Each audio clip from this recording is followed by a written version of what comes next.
증인의 진술과 홍장원의 진술에 대해서 이제 경질 사회에 대해서 의견 대립이 첨예한데 증인이 홍장원에 대해서 교체를 건의한 이유가 그것뿐인가요?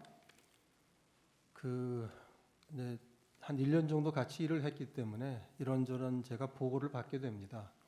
홍장원 차장의 장점도 있고 또 홍장원 차장의 단점에 대한 보고도 제가 받게 되는데 이런저런 이제 이 얘기들을 보고를 받기 때문에 또 저로서는 이제 한 1년쯤 됐습니다. 정무직들 임명된 지가. 그래서 홍장원 차장에 대해서 이제 모든 정무직에 대해서 인사 부분을 생각할 때고요.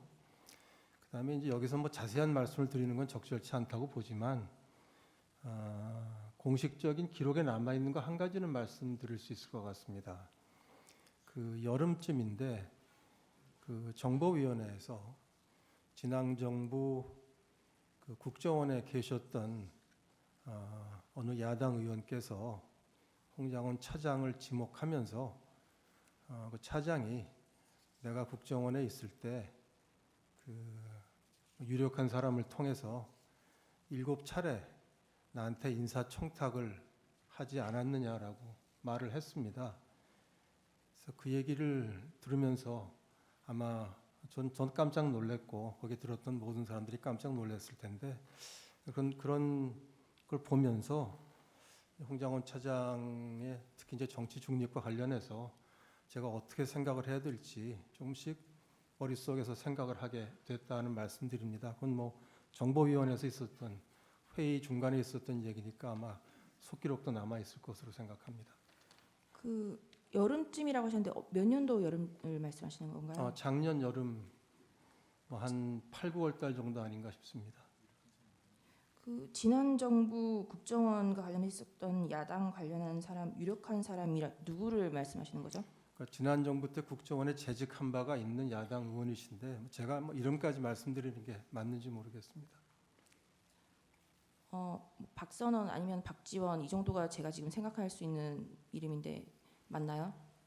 네. 둘 중에 누구신가요? 속기록이 남아 있으니까 제가 말씀 안 드려도 될 것 같습니다. 증인의 말씀은 그러면 홍장원 1차장이 박지원이나 박선원에게 인사청탁을 7차례나 했다라는 취지신가요? 네, 그렇게 야당 의원이 발언을 했습니다. 그러면 그 사실에 대해서 정보위원회에서 발언이 있고 나서 국정원 내부에서 그러면 그 7차례 인사청탁이 어떤 건인지 누구인지에 대해서 조사를 하신 바가 있나요? 조사를 하지는 못했습니다. 왜요? 지난 정부 때 있었던 일인데 이제 정부가 바뀌게 되면 국정원에서 과거 정부에 있었던 일을 다 기록으로 남겨놓지 않기 때문에 사실은 조사하기가 좀 어렵습니다. 증인은 이날 12월 6일 날 정보위에 출석해서 메모를 본 사실이 있나요? 그때는 못 봤습니다. 그러면 이 메모를 처음 본 것이 언젠가요? 사실은 지난주 화요일 날 헌재에서 이게 나왔을 때 사실 처음 봤습니다. 아까 증인께서 정보위에 가게 된 경위에 대해서 설명을 하셨는데 좀 더 상세히 설명을 해주실 수 있나요?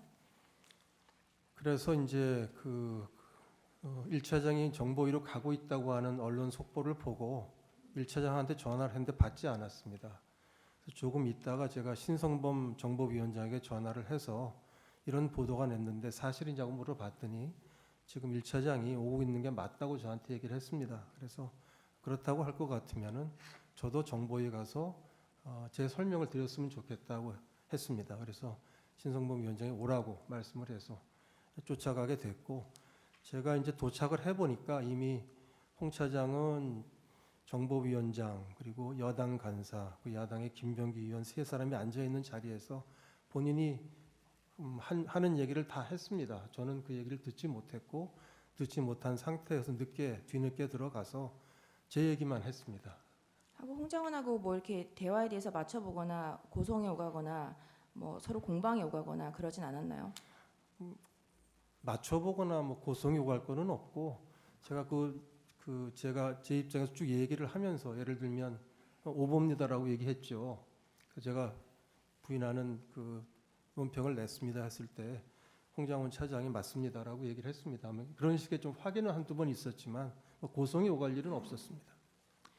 네, 홍장원 이 메모의 작성 경위에 대해서 계엄 선포 이후에 국정원장의 공간으로 갔고 국정원장 공간 상황실에서 대통령과 싹 다 잡아들여 방첩사를 지원해라는 통화를 했고 다시 원장님 간사 건물에서 나와서 그 마당에서 여인영에게 전화를 해서 통화를 했는데 처음 이제 여인영과 통화를 했을 때는 여인영 사령관이 상대를 해주지 않아서 전화를 끊었다가 다시 7분 뒤에 다시 그 홍장원이 전화를 걸었고 여인영은 이때도 처음에는 상대를 안 하다가 대통령이 방첩사 너네들을 지원해 주래라고 했더니 명단을 비로소 불러주었고 원장님 공간 마당에 주차된 제 차 옆에서 제가 가지고 있던 작은 수첩 종이의 명단을 썼는데 듣다가 미친놈이네 하고 받아 쓰지 않다가 왼손으로 써서 못 알아봐서 사무실로 다시 돌아와서 보좌관이 다시 그 내용을 작성하도록 하였다. 그런데 14명인지 16명인지 명확하지 않다라고 진술을 했는데 증인은 그런 사실관계에 대해서 확인해 보셨나요? 그 지난주 헌재 홍장원 차장의 증언이 있은 다음에 공관 원장의 공관입니다. 관저입니다. 원장 공간 앞에서 썼다는 얘기도 제가 처음 들었고 특히 보좌관한테 다시 쓰게 만들었다는 얘기도 처음 들었기 때문에 그 헌재 증언 이후에 사실 파악을 해봤습니다. 사실 확인을 해봤더니 사실관계가 달랐습니다. 그래서 말씀을 좀 드려도 네네네. 되나요? 예. 두 가지가 특히 달랐는데 이제 하나는 홍장원 차장이 11시 6분에 국정원장 공관 앞에 어두운 공터에서 갑자기 이제 메모를 쓰게 돼서 주머니에 있는 메모지를 꺼내가지고 급히 썼다라고 했는데 저희가 확인을 해보니까 11시 6분이면 홍장원 차장은 거기가 아니고 그 청사에 있는 본인 사무실에 있었습니다. CCTV로 확인을 했습니다. 두 번째는 메모를 본인이 하나 썼고 그 다음에 그거를 보좌관에게 줘서 정서를 시켰다라고 했으니까 이제 두 개가 있는 셈인데 그 담당 보좌관을 찾아서 확인을 시켜보니까 그 보좌관 설명은 12월 3일 밤에 홍장원 차장이 포스트잇에 쓰는 걸 줬다고 합니다. 사각 포스트잇이라고 합니다. 그 포스트잇에 쓴 걸 줘서 본인이 그거를 정서를 했다는 건 맞고요.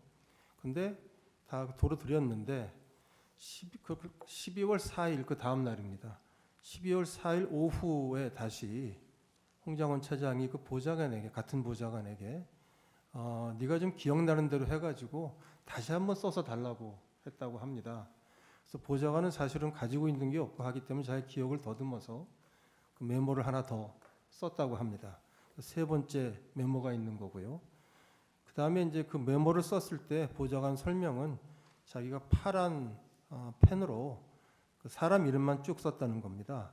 지금 제 앞에도 있습니다만은 거기 무슨 동그라미가 쳐져 있다든지 아니면 무슨 잘 안 보입니다만은 방첩사 뭐라고 써 있다 이런 메모들 이런 가필이라고 할까요?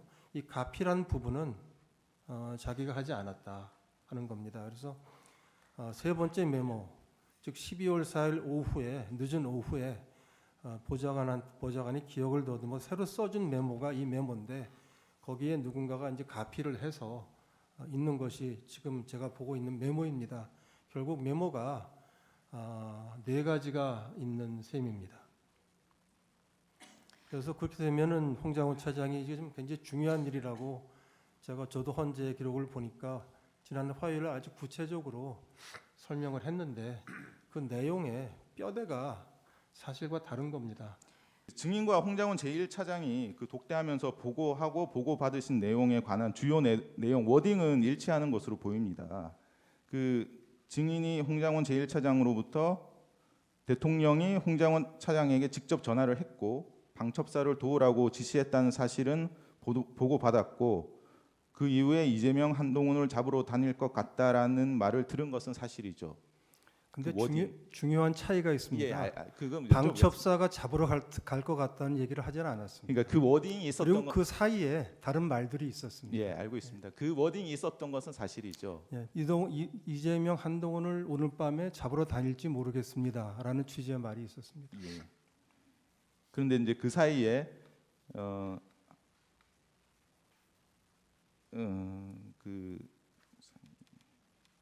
그 사이에 이제 홍장훈 차장이 증인에게 뭐 회의할 때부터 원장님 안색을 살폈는데 뭐 생각이 많으신 것 같다. 추가 지심하실 거 없으신가요? 이렇게 물어보고 증인은 이제 내일 아침에 얘기하자고 하시고 그 다음에 이제 한동훈 이재명을 잡으러 다닐 것 같다 이런 말을 했다는 것이죠. 그 정무직 회의 때 제가 차장들한테 쭉 물어보니까 이 차장이 얘기한 것 말고는 사실은 아직 준비들이 안 돼 있어서 우리 기조실장 같은 경우에는 법령이나 매뉴얼을 찾아봐야 될 것 같습니다라고 얘기를 해서 그러면 각 부서에서 비상계엄 하에 국정원이 하도록 되어 있는 일이 뭔지를 좀 파악을 해가지고 내일 아침에 다시 모여서 회의를 하자고 했습니다. 예, 그 똑같은 얘기를 예, 1대1을 만났을 때도 또 했습니다. 홍장훈 예, 알겠습니다. 차장한테. 그 증인은 계엄 직후부터 이제 12월 18일 경찰 첫 조사를 받기 전까지는 국회와 언론에서 12월 3일 밤에 홍장훈 차장과 독대에서 홍장훈 차장으로부터 보고받은 사실 자체를 부인하셨었죠.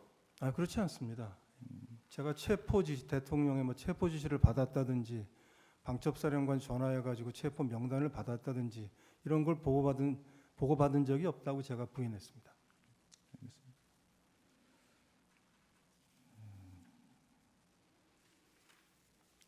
그 증인은 이제 홍장훈 차장이 독대하면서 찾아와서 이제 그 정무집 회의에서 공개적으로 말하지 않고 이제 독대를 했다면 이제 보안이 유지되어야 하고 중요한 일일 것이라는 생각이 들었을 것 같은데 증인은 그런 생각 안 들었습니까? 따로 찾아왔길래 의아하게 생각을 했고 거기다 남의 안색 걱정까지 해줘서 정말 의아하다고 생각을 했고요. 그리고 차장이 원장한테 그렇게 보고하면 안 됩니다. 만일에 홍 차장 하는 말이 맞다면 이렇게 보고했어야 됩니다. 대통령께 전화를 받았다. 대통령께 어떤 지시를 받았다.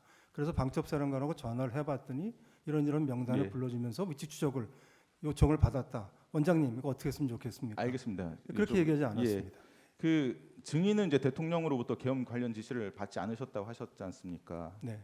그러면 대통령이 그 홍장훈 차장이 이제 자기는 대통령이 이렇게 직접 전화를 해서 방첩사를 지원하라고 직접 지시를 했다라고 이렇게 그런 얘기를 들었으면 이제 국정원장으로서 그 홍장훈 차장이 구체적으로 어떤 지시를 받았는지 물어보는 것이 자연스럽지 않습니까? 우선 홍정원 차장이 구체적으로 얘기하는 게 정상이죠. 그리고 방첩사를 지원하라고 하는 말씀은 제가 안보실장 때부터 대통령께서 참 여러 차례 들었습니다. 왜냐하면 방첩사가 굉장히 해편되고 축소됐다가 다시 복원되는 과정이기 때문에 방첩사를 좀 관심을 가지고 제 기능을 할 수 있게 복원시켜야 된다. 이 얘기를 제가 사실은 안보실장 할 때도 제 기억에는 몇 번을 들었기 때문에 새삼스럽게 느껴지지 않았습니다. 근데 잠시만요. 이게 이날 이 보고받았다는 시점이 이제 계엄 선포되고 1시간 남짓 지난 시점이에요. 증인은 대통령실에 가서 비천구인을 보고 온 사람이고, 그런데 그런 증인한테 차장이 대통령이 전화로 지시를 받았다라고 얘기하는데 그 지시 내용이 안 궁금했다는 얘기입니까?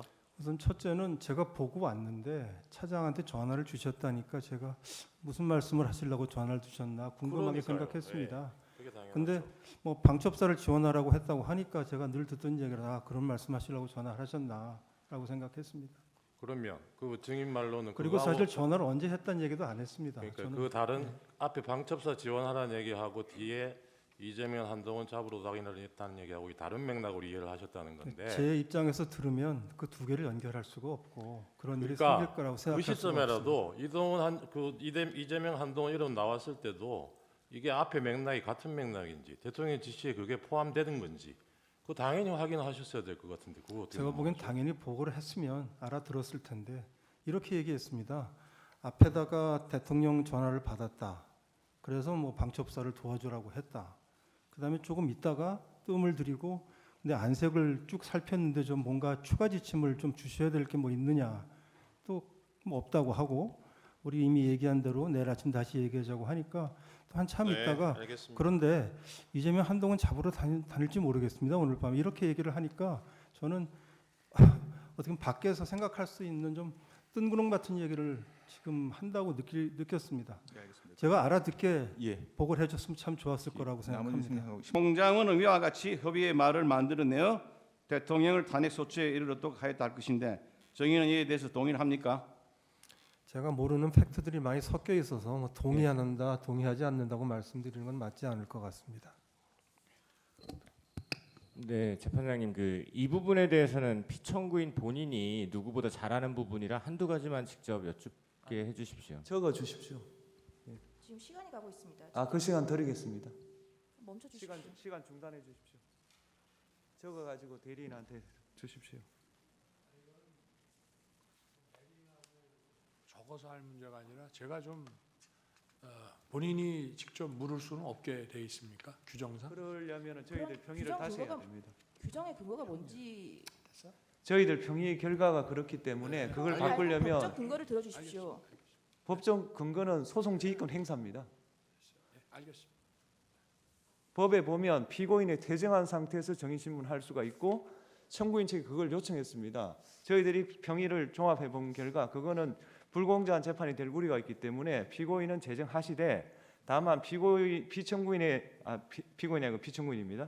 피청구인의 지위가 국정 최고 책임자이기 때문에 그 산하에 있는 정인들에게는 영향력을 행사할 수 있다. 그래서 직접 신문보다는 대리인을 통해서 하는 게 좋겠다라고 저희들이 만장일치로 의결한 거고 그걸 바꾸시기를 원한다면 저희들이 나가서 다시 논의해 보겠습니다. 잘 알겠습니다, 재판장. 네, 감사합니다.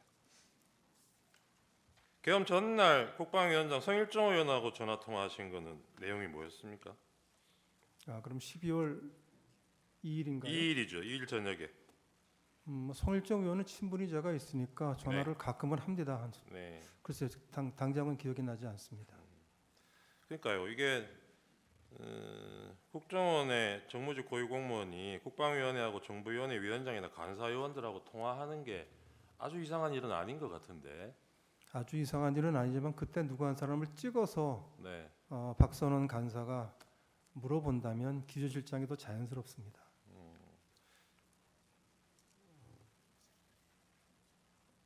성일종 의원하고는 계엄 당일에도 정인이 통화하신 걸로 나오네요. 그거는 기억나세요? 사실은 잘 안 납니다. 안 나시죠. 그 뭐 그렇게 연락 주고받은 문자하고 이런 게 수상하다면 정인 통화 내역을 보면 계엄 전날인 12월 2일 날 대통령 영부인으로부터 문자를 2통 받아요. 그런 내역이 있습니다. 그리고 그날은 답장을 못하고 그 다음날 정인이 답장을 보냈어요. 그건 무슨 내용인지 기억나십니까? 글쎄요, 금방 기억이 잘 안 납니다. 그런 내용을 이 민감한 시기에 주고받았다는 걸로 누가 의심을 하면 어떻게 답변하시겠어요? 결국 뭐가 남아 있으면 그걸 보시면 판단이 되지 않을까 싶습니다. 예. 근데 지금 정인은 남아 있는 것도 없는데 의심을 하셨잖아요. 무슨 말씀이신지 잘 아까 질문을 이해하지 못했습니다. 그 야당 의원하고 1차장하고 이 무렵에 연락 주고받은 게 이상하다고 의심을 하셨잖아요. 그러니까 12월 3일 밤 12시가 넘어서 계엄과 관련해서 네. 야당 정보위 간사가 연락을 한다면 제가 아니면 기조실장이 더 자연스러울 거라고 말씀드렸습니다. 그러니까요. 그렇게 접근을 하자면 계엄 전날, 당일날 영부인하고 문자 주고받은 거는 더 이상하지 않나요? 국정원장이 영부인하고 왜 문자 주고받습니까? 자주 있는 일은 아니었습니다. 아까도 국정원장이 그 홍장원에 대한 해임 건의를 저한테 처음 한 것이 12월 5일 경이라고 말씀을 하셨는데 저는 이거는 12월 4일 밤이라고 분명히 기억합니다. 제가 집에서 쉬고 있는데 저한테 전화를 주셔서 첫 마디가 혹시 홍장원 1차장이 대통령님께 비화폰 전화를 드린 일이 있습니까? 라고 첫 번째 물으셨고요. 제가 아니 홍장원이가 저한테 왜 전화를 하죠? 그러고 일단 비화폰 확인하고 전화를 다시 드리겠습니다. 비화폰으로 왔기 때문에. 제가 딱 보니까 16시 00에 전화가 왔어요. 근데 제가 비화폰 소리가 거의 무음이고 약간의 진동만 있기 때문에 제가 못 받은 것 같더라고요. 그래서 제가 국정원장에게 다시 전화를 해서 아니 저 전화가 왔는데 이 친구가 나한테 대통령한테 왜 전화를 했나 그랬더니 이제 그때 비로소 얘기를 이제 시작을 하시는데 국정원 간부의 그 해임 건의에 관련된 얘기이기 때문에 공개된 법정에서 다 말씀을 드릴 수가 없습니다. 국정원장도 그렇고 저 역시도 마찬가지인데 분명한 사실은 벌써 몇 달 전부터 정치적 중립 문제와 관련해서 원장의 신임을 많이 잃은 상태였던 것을 제가 알 수 있었습니다. 그래서 제가 국정원장한테 좀 한 소리 했습니다.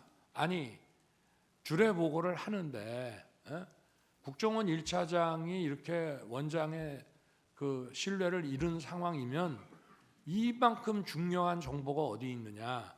왜 나한테 이거를 미리 보고를 안 하셨습니까? 그랬더니 관찰을 좀 하다 보니 늦었습니다. 라고 하면서 여러 가지 말씀을 하셨고요.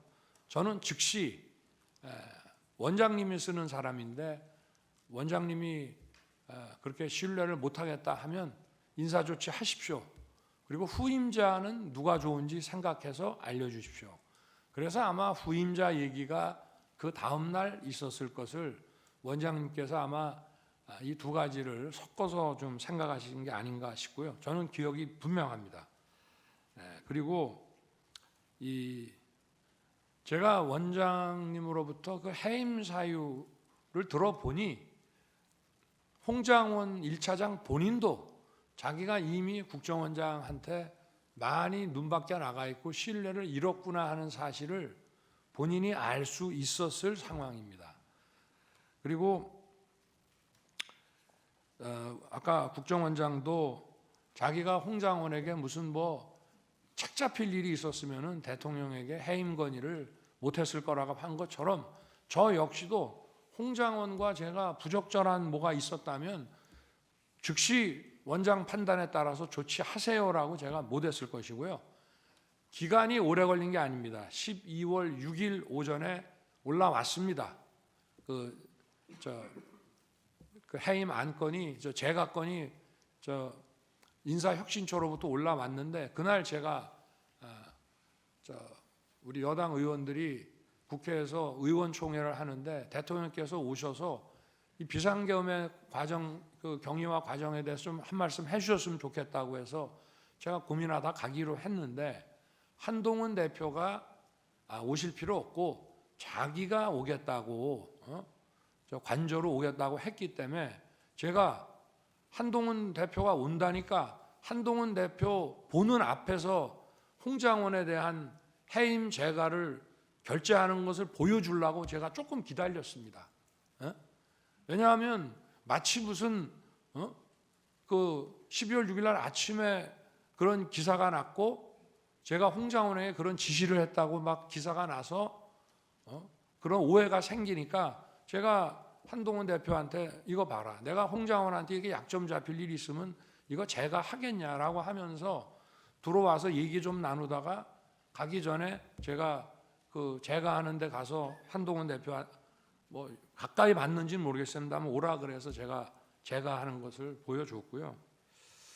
그리고 어쨌든 홍장원에 대한 해임 사유는 자세하게 말씀드리긴 어렵지만 하여튼 야권과 관련한 정치적 중립 문제가 심각하다는 말씀이었습니다.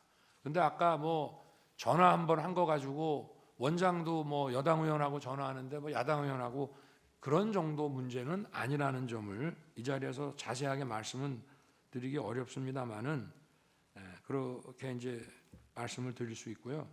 당시 새벽 4시경에 대통령이 조지호 청장에게 전화해서 우리 김봉식 청장이 초동 대처를 잘해서 국회도 신속하게 들어가서 해제 의결을 잘하고 상황이 잘 정리됐다. 김봉식 청장한테 잘했다고 수고 많았다고 꼭 전해주고 내가 직접 격려 전화하고 싶은데 일단은 김 청장도 늦어서 피곤할 테니 좀 쉬고 내가 내일 전화하겠다고 해달라. 이렇게 조지호 청장한테 얘기했다는데 조지호 청장이 새벽에 증인에게 이런 얘기 안 해주셨습니까? 그 중간 부분 들으니까 생각이 나는데 그 대통령님께서 그 중간 부분 잘라진 일부분의 그 워딩은 생각이 납니다. 그건 이제 나중에 대통령으로부터 증인이 전화 받았을 때 얘기가 생각나신다는 거죠.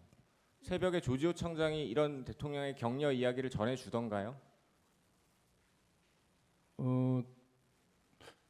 그 새벽에 조 청장하고 그 시간대 통화한 건 아닌 것 같은데 나중에 어렴풋하게 들었던 네, 기억이 뒤에 지금 납니다. 여쭤보겠습니다. 예.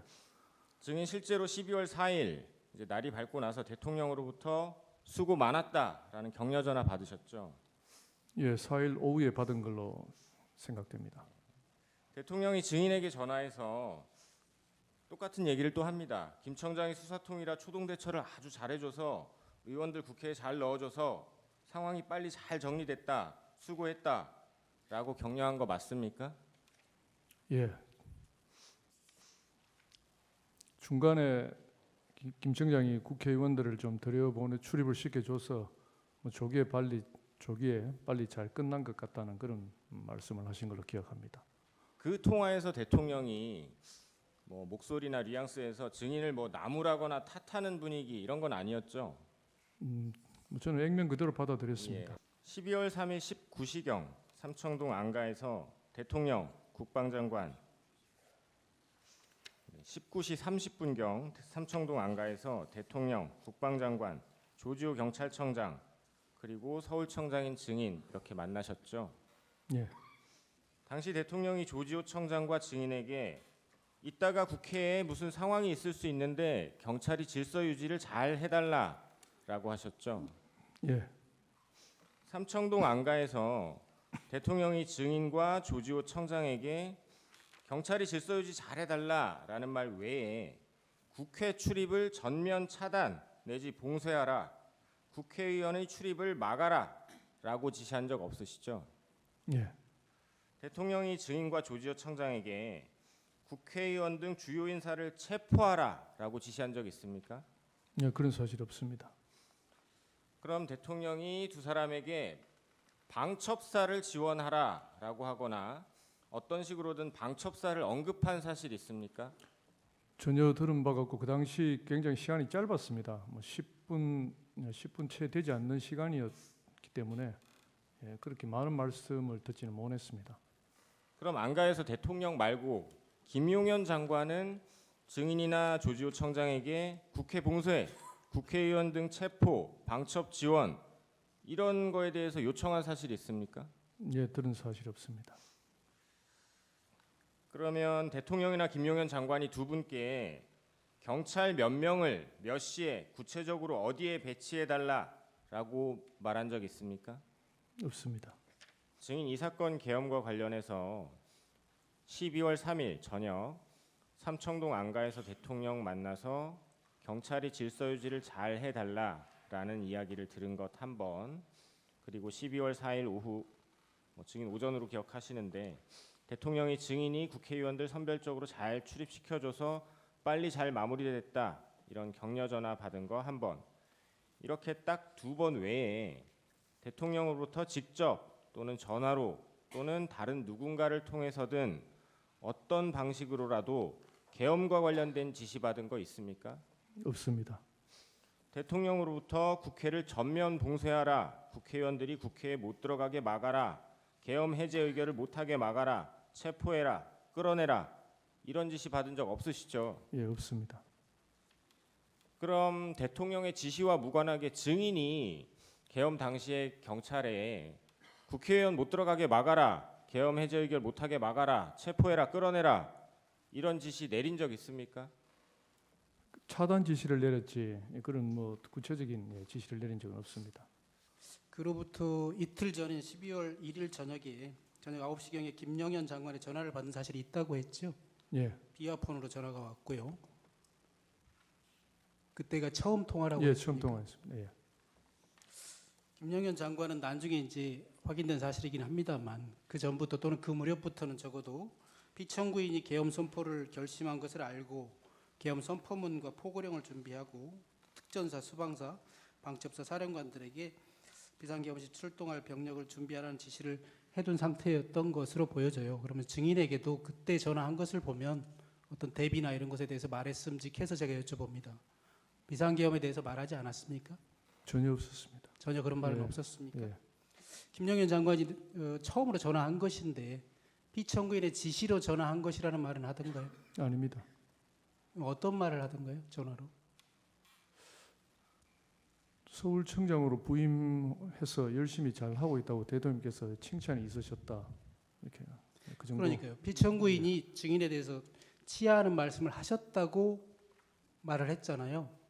그 치하한다면서 증인에게 전화해서 내 뜻을 전하라 이런 얘기도 없었다. 아니 그런 전화라는 취지는 아니고 대통령께서 칭찬하시더라 하면서 그래서 저는 뭐 단순한 격려 전화로 받았는데 다름 아닌 국방부 장관이 전화가 와서 저도 조금 뭐 약간 이게 생뚱맞다는 생각이 들긴 들었습니다. 위에 물어보겠습니다만 그때 A4 문건 한 장 받으셨죠?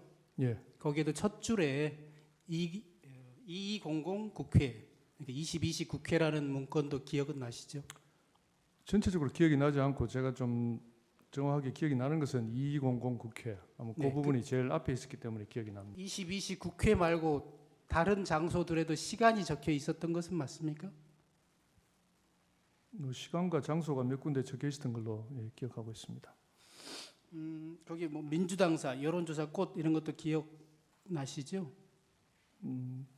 그 이후에 언론 보도를 통해서 기억이 났습니다. 예, 언론 보도를 보고 예. 그때 봤던 기억이 떠올랐죠. 예, 조지호 경찰청장은 약 10여 곳의 장소가 적혀 있었다. 아까 22시 국회를 비롯해서 10여 곳이라고 이렇게 진술한 바 있는데 증인은 혹시 이런 장소 기억나나요? JTBC, MBC, 경향신문, 한겨레 신문사. 그 나중에 언론 보도를 보고 MBC와 꽃 정도가 기억이 났고, 그 외에는 정확한 기억이 없습니다. 그 나머지는 또 정확히 기억나지 예. 않습니까? 선관이나 국회의장 공관은 없었나요? 기억이 없습니다. 혹시 그 합동수사본부에 대한 내용은 없었습니까? 이것도 뭐 체포조 이런 용어는 없었습니까? 전혀 기억이 없습니다. 혹시 그 문건에 단전 단수와 관련된 단전 단수라는 용어나 소방청장과 협조하라 이런 내용은 있었는지 기억 안 납니까? 전혀 기억이 없습니다. 증인이 22시 45분경에 사령부에 도착하니 이진우 수방사령관이 국회 상황이 있어 국회로 가야 된다. 출동 준비가 되면 보고하라. 이렇게 말한 사실이 있습니까? 그렇습니다. 이진우 수방사령관이 국회로 가야 하는 이유를 말했습니까? 당시에는 임무나 그런 것들을 언급하진 않았습니다. 그리고 또 증인에게 공포탄을 챙겨라 이런 지시를 했습니까?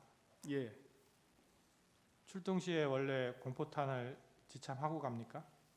기본적으로 실상황에서는 공포탄을 지참하지 않으나 당일날은 공포탄을 휴대토록 말씀하셨습니다. 보통 때는 안 하는데 특별히 이번에는 예, 그렇게 챙기라고 했다.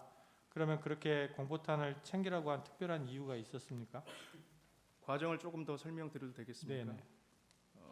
최초에 소집 지시를 하시고 중간에 전화를 했는데 합참 불시 훈련으로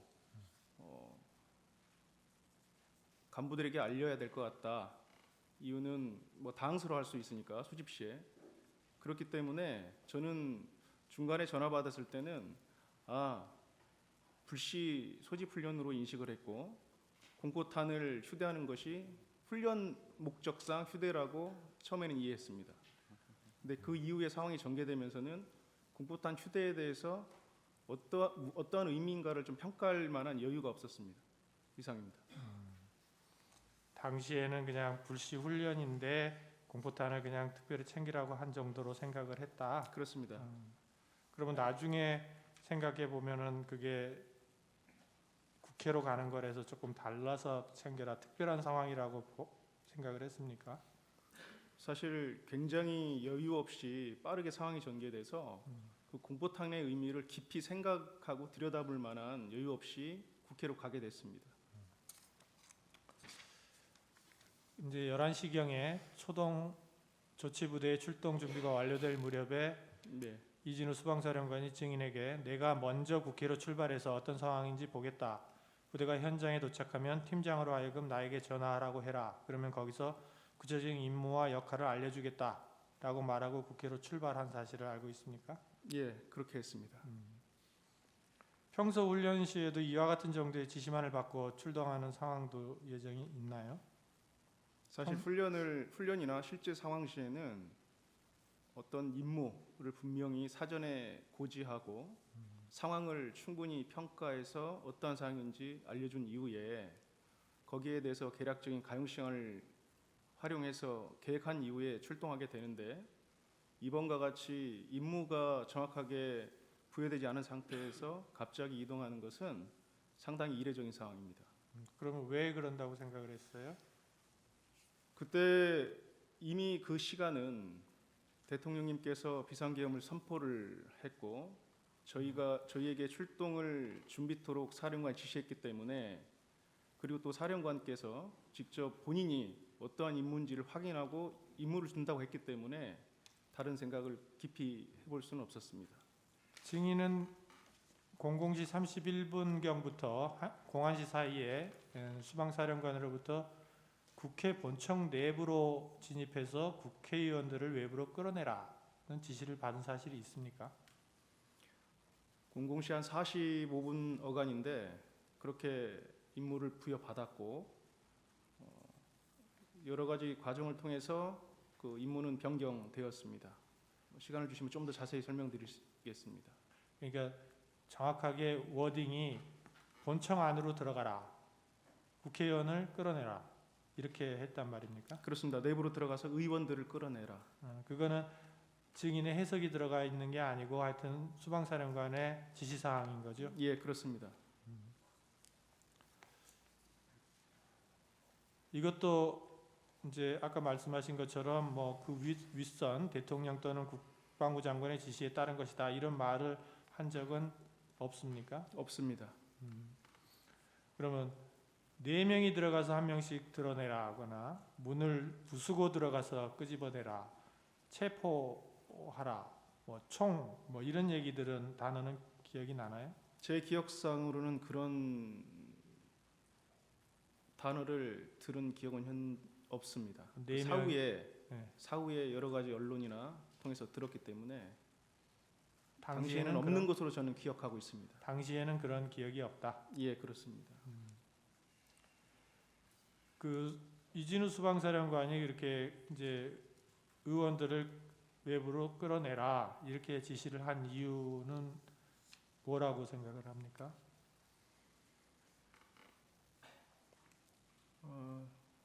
정확하게 사실은 법적 그 작동 원리를 제가 잘 모르고 있는 상태였기 때문에 솔직히 당시에는 잘 이해를 못했습니다. 그랬기 때문에 상당히 저도 당황한 상태였었고, 그래서 제가 그 임무를 부여받고 나서 바로 한 5분에서 10분 후에 다시 전화를 드렸습니다. 전화를 드려서 이거 우리 할 수 있는 역할도 아니고 이거 단독으로 할 수 있는 일이 아니다. 그래서 특수전 사령관님하고 소통하고 한번 재검토를 해달라고 말씀드렸습니다.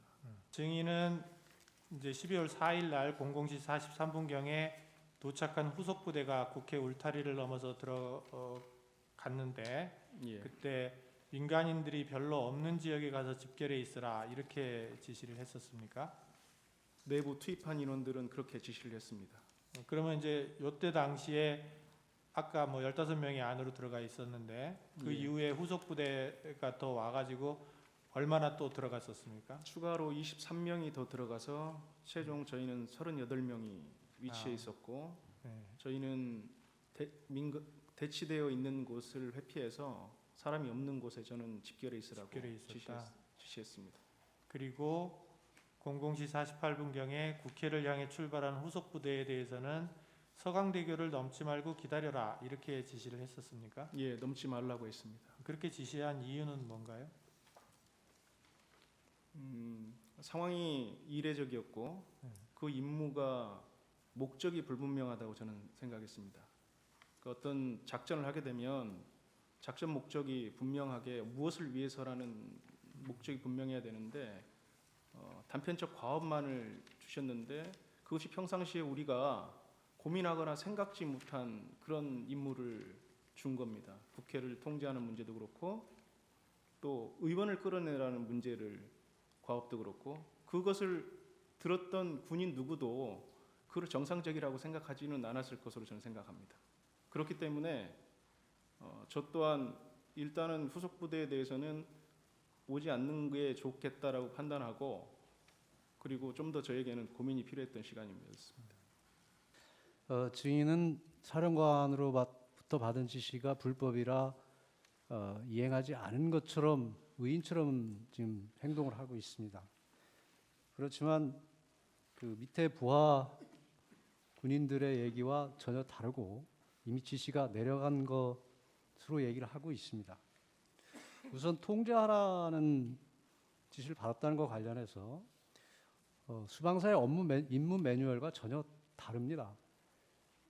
그리고 끌어내라는 지시와 관련해서 수방사령관도 국회 경내도 진입하지 못했습니다. 그리고 여기 있는 증인도 국회 접근도 하지 못했었습니다. 이미 여의도 부근까지 가지도 못한 상황이었습니다. 그리고 안에 들어가 있는 군인은 15명 정도밖에 안 됐습니다. 그런데 그 당시 상황을 보면 00시 30분에서 01시경이라 하면 대부분의 국회의원들이 그날 표결했던 국회의원들이 다 들어가 있었고 국회 상황은 군인들과 일반 시민들로 굉장히 혼잡한 상황이었습니다. 그런 상황에서 15명의 군인, 들어가지도 못하고 대기했던 군인들을 상대로 끌어내라고 지시한다는 것은 상식에 맞지 않습니다. 그리고 증인 본인도 오늘 증언한 내용이 수사기관에서 진술한 내용과 다르게 또 진술을 하고 있습니다. 수사기관의 진술 조서에 대해서 내용을 부인하고 있는 것입니다. 결론적으로 말씀을 드리면 본인이 증언한 내용들이 객관적 상황과 맞지도 않고 밑에 부하 직원들의 진술과도 맞지도 않습니다. 그리고 본인도 진술을 다시 번복하고 있습니다. 이런 점에 비추어 보면 증인의 진술은 여러 가지 면에서 다른 목적을 가지고 허위로 진술하고 있다고 밖에는 볼 수가 없습니다. 따라서 증인에 대한 진술 조서는 증거로 사용할 수가 없습니다. 이상입니다. 재판관님, 답변의 기회를 주시면 제가 답변을 해도 되겠습니까? 네. 저는 위인도 아닙니다. 저는 일경비단장으로서 제 부하들의 지휘관입니다. 제가 아무리 거짓말을 해도 제 부하들은 다 알고 있습니다. 그렇기 때문에 저는 일체 거짓말을 할 수도 없고 해서도 안 된다고 생각합니다. 저는 제 역할을 수행하는 것이고 그때 제가 했던 역할들을 진술할 뿐입니다. 이상입니다. 예.